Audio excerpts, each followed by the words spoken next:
Dans l'histoire des tensions internationales, celle qui demeure entre la France et l'Algérie est l'une des plus anciennes et les plus fournies en contentieux. Mais Alger et Paris sont obligés de s'entendre. La principale raison, c'est que les deux pays ont en commun près de 5 millions de citoyens.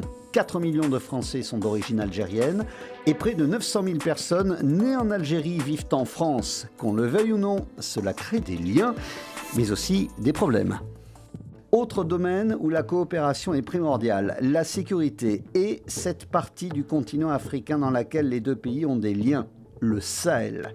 Après la perte de bon nombre de positions, retrouver un partenaire stratégique incontournable dans la région serait une bonne nouvelle pour la France.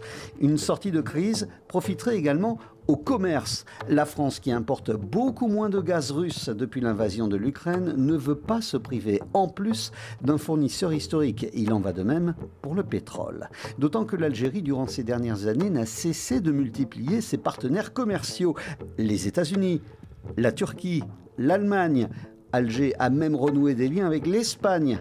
Dans le classement des pays importateurs, l'Italie a gagné de nombreuses parts de marché. La France est deuxième et largement devant, nous trouvons la Chine. Après une rupture totale de contact, un travail mémoriel interrompu, Paris et Alger ont encore beaucoup de travail à produire avant de retrouver une relation enfin apaisée.